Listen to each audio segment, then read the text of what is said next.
के एपिसोड में हम चर्चा करेंगे दालों में का राजा चने के बारे में। इसकी साप्ताहिक समीक्षा करेंगे, साथ साथ कुछ महत्वपूर्ण बिंदुओं पर भी चर्चा करेंगे। गौरतलब है कि कल यानी 31 मार्च सन 2026 एक महत्वपूर्ण दिन होगा चने के लिए। वो क्यों होगा वो भी चर्चा करेंगे। बंदरगाहों पर चने का अभी स्टॉक क्या है उसके ऊपर चर्चा करेंगे। साथ साथ चर्चा करेंगे भारतीय रुपया की कमजोरी का क्या असर पड़ सकता है, मिलों की क्या दृष्टिकोण है, किसान क्या सोचते हैं, व्यापारियों का क्या रुख है। बहुत सी महत्वपूर्ण जानकारियों से आपको रूबरू कराया जाएगा। दोस्तों, मुझे बड़ा हर्ष है, बड़ी खुशी है, बड़ा गर्व महसूस होता है आप सभी ने हमारे चैनल को नंबर 1 चैनल बनाया है।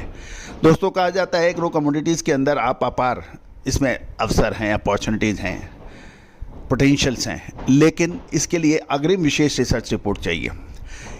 जैसे यदि आप क्रिकेट का मैच भी देख रहे हैं तो आप सोचते हैं कि जो 22 खिलाड़ी मैदान में खेल रहे हैं, आपको ताज्जुब होगा उसके पीछे टेक्नीशियंस की पूरी मेहनत होती है। हर खिलाड़ी की बारीकी से अध्ययन किया जाता है। कौन सा खिलाड़ी कहाँ पर फील्डिंग करेगा, कहाँ की स्पेशलाइजेशन है, कौन सा बल्लेबाज की क्या कमजोरियां है, कहाँ उसकी स्ट्रेंथ है, कहाँ वीकनेस है, बॉल को कहाँ डालना है, किस बॉल। इसी तरह से बल्लेबाज को भी गेंदबाजों की तमाम कमजोरियां, उनकी ताकत, उनको विस्तृत डाटा, विस्तृत अध्ययन, विश्लेषण, रणनीति बनाई जाती है। मसाले, खुशबू और प्योर झांझ, टेस्ट से भर दे हर जुबां पे स्वाद। एवरीडे मसाले, देश का स्वाद।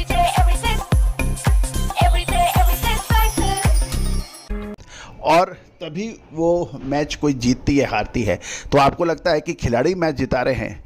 जी हाँ, खिलाड़ियों का भी रोल है, लेकिन उसके पीछे जो विश्लेषण कर रहे हैं, जो रणनीति बना रहे हैं, उनका रोल सबसे ज़्यादा अधिक है। तो यही हमारा कहना है कि व्यापार में खरीदना बेचना उतना महत्वपूर्ण निश्चित रूप से है, लेकिन इसके पीछे 60% मेहनत उस रणनीति की है, विश्लेषण का है, जो आपको गाइड करता है। तो दोस्तों, आपको स्पॉट यानी हाजिर बाजार की एग्रो कमोडिटीज, दलहन, तिलहन, मसाला, अनाज, कपास, ड्राई फ्रूट्स, इन सभी पर विशेष अग्रिम रिसर्च रिपोर्ट मामूली दामों पर उपलब्ध है। आप चर्चा कर सकते हैं, जानिए रिपोर्ट विस्तार से। इससे पहले हम आगे चलें, एक विनम्र अनुरोध, यदि आप हमारे चैनल पर नए हैं, पहली बार आए हैं, तो चैनल को सब्सक्राइब करना बिल्कुल ना भूलें।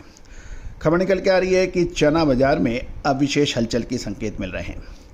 निकट भविष्य में चने की कीमतों के अंदर मजबूती की संभावना जरूर है, और लेकिन इस संभावित तेजी के पीछे मिलर्स की सक्रिय खरीदारी, देसी चने का अब पुराना स्टॉक लगभग समाप्ति की ओर, और न्यूनतम समर्थन मूल्य से MSP से नीचे रही कीमतें हैं। साथ साथ हम चर्चा करेंगे बंदरगाहों पर स्टॉक के बारे में भी। सबसे पहले तो 28 मार्च सन 2026 तक के जो कीमतें हैं, इस समाप्त हुए सप्ताह की बात करें तो दिल्ली में राजस्थान लाइन के चने के भाव 5600 से 5650 रुपये प्रति क्विंटल रहे। इसमें 125 रुपये की साप्ताहिक तेजी देखी गई। इंदौर यानी MP लाइन का कांटे वाला जो चना है, उसके भाव भी 5600 से 5700 रहे, और उसमें 75 रुपये प्रति क्विंटल साप्ताहिक तेजी दर्ज हुई। अकोला बिल्टी में दाम 150 रुपये का तेजी था, और ये 5650 से 5675 रुपये पर पहुँच गई है। इंपोर्टेड चने की बात करें तो मुद्रा मुंबई में ऑस्ट्रेलिया चने के भाव 200 रुपये बढ़कर 5525 रुपये प्रति क्विंटल बताए जा रहे हैं। अकोला, इंदौर और जयपुर में दालों की कीमतों में 150 से 200 रुपये प्रति क्विंटल की साप्ताहिक बढ़ोतरी होने के समाचार हैं। अब चर्चा करते हैं कि ये कीमतें साप्ताहिक तौर पर बढ़ी क्यों। इसमें देसी चने का जो कैरी फॉरवर्ड स्टॉक है, यानी पुराना स्टॉक है, अब वो लगभग समाप्त हो रहा है, जिससे व्यापारी और स्टॉकिस्टों की सक्रिय रूप से खरीदारी दोबारा हो रही है। दूसरी ओर कर्नाटक, महाराष्ट्र, गुजरात, जो कि प्रमुख चने के उत्पादक राज्य माने जाते हैं, वहाँ MSP 5875 रुपये पर खरीद जारी है। अप्रैल के पहले सप्ताह से, यानी तो मध्य प्रदेश और राजस्थान जैसे प्रमुख उत्पादक राज्यों में भी सरकारी खरीद जोर पकड़ लेगी, ऐसी उम्मीद है। चैत्र नवरात्रि और रामनवमी के त्योहारों के साथ साथ वित्तीय वर्ष की समाप्ति के कारण मंडियों में कारोबार थोड़ा धीमा था। तो सबसे महत्वपूर्ण बिंदु है जिस पर हमें विशेष चर्चा करनी है, डॉलर के मुकाबले रुपया के कमज़ोर होने से इंपोर्टेड चने की लागत यानी लैंडेड कॉस्ट बढ़ गई है। दोस्तों आपने देखा होगा हमारे चैनल पर अक्सर हम रुपी के ऊपर अपडेट देते हैं। हमारे SEBI registered research analysis Tushar Jain ने आपको 95 रुपीज़ की बात की थी, यानी $1 के मुकाबले 95 रुपये इंडियन करेंसी का।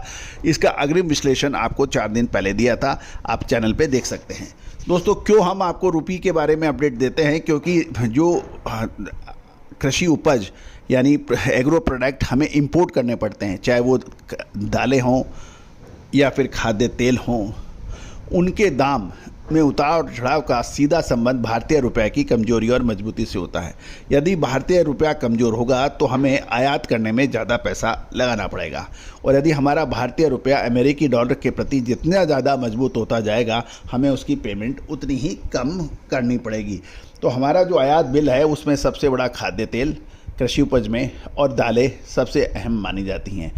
कच्चे तेल यानी पेट्रोल डीजल वाली बात तो सबको पता है, लेकिन आम जनता को ये नहीं मालूम है कि हमें लगभग 55 लाख टन से अधिक दालों का आयात करना पड़ता है और 2/3 से अधिक हमें खाद्य तेलों का आयात करना पड़ता है। तो दोस्तों ये भी एक महत्वपूर्ण बिंदु है। साथ साथ आयात शुल्क पर भी अभी एक सस्पेंस बना हुआ है। चने पर लगा 10% आयात शुल्क 31 मार्च सन 2026 को समाप्त हो रहा है, जिस पर सरकार के फैसले का बाजार बेसब्री से इंतजार कर रहा है। क्या चने पर आयात शुल्क जारी रहेगा या आयात शुल्क बढ़ेगा या आयात शुल्क घटेगा, इसके ऊपर 31 मार्च के बाद ही सरकार का कोई निर्णय आने वाला है। अब महत्वपूर्ण यह है कि यदि 31 मार्च तक कोई निर्णय नहीं आया तो क्या होगा। नियम के मुताबिक ये शुल्क 31 मार्च सन 2026 को ही है। यदि इस पे कोई नया अपडेट नहीं आता है तो वो शुल्क समाप्त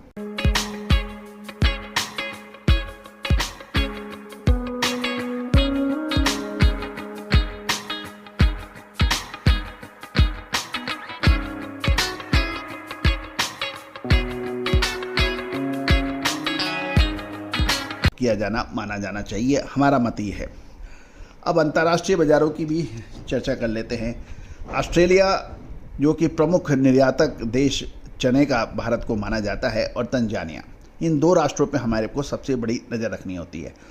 अप्रैल मई शिपमेंट के लिए कंटेनर के दाम $580 प्रति मैट्रिक टन पर स्थिर है CNF, मुद्रा और कांडला बंदरगाह पर। बंदरगाहों का जो स्टॉक की बात करें तो 16 मार्च सन 2026 तक भारतीय बंदरगाहों पर, इसमें मुद्रा और कांडला बंदरगाह की बात करें तो चने का कुल स्टॉक 3,27,473 टन था, जो पिछले सप्ताह की तुलना में 4.17% अधिक है। अब आगे का क्या व्यवस्था है दोस्तों। भविष्य में कीमतों की दिशा कुछ महत्वपूर्ण बिंदुओं पर निर्भर करेगी। पहला, मध्य प्रदेश में आवक की रफ्तार क्या रहती है, राजस्थान में अप्रैल से आवक कितनी बढ़ती है, साथ साथ सरकार का खरीद का स्तर और आयात शुल्क पर सरकार की नीतिगत फैसला चने के भावों को नियंत्रित या करने में अहम भूमिका निभाएंगे। दोस्तों क्या संभावना है, इसका अग्रिम विश्लेषण हमने लगभग 1 से 1.5 महीने पहले हमने सभी महानुभाव जो हमारे रिसर्च में सहयोग करते हैं, हमारा कोई सब्सक्रिप्शन नहीं है, हम फिजिकल और स्पॉट मार्केट के जो रिसर्च में हमें मदद करते हैं उनको रिसर्च रिपोर्ट हम प्रोवाइड करते हैं। दोस्तों याद रखिएगा, रिसर्च व अनुसंधान, इनोवेशन एक आसान चीज़ नहीं है। इसमें अपार जनशक्ति, वित्तीय संसाधन और लगातार मेहनत और वित्तीय संसाधन की आवश्यकता होती है।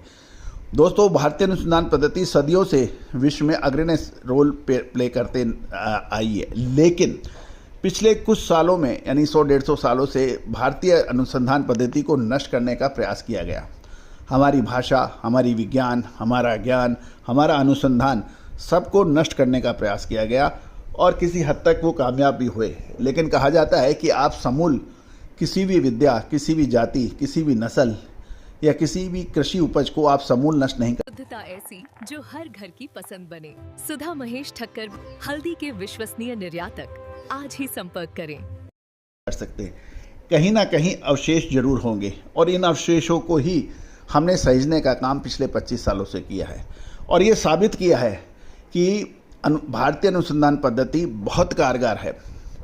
दोस्तों, अनुसंधान एक ऐसा विशेष सब्जेक्ट है, इसके अंदर सालों बरसों और सदियों लग जाती है, पीढ़ियाँ लग जाती हैं, और इसको सटीकता से अनुसंधान करना, विश्लेषण करना हमेशा से ही एक टेढ़ी खीर रही है।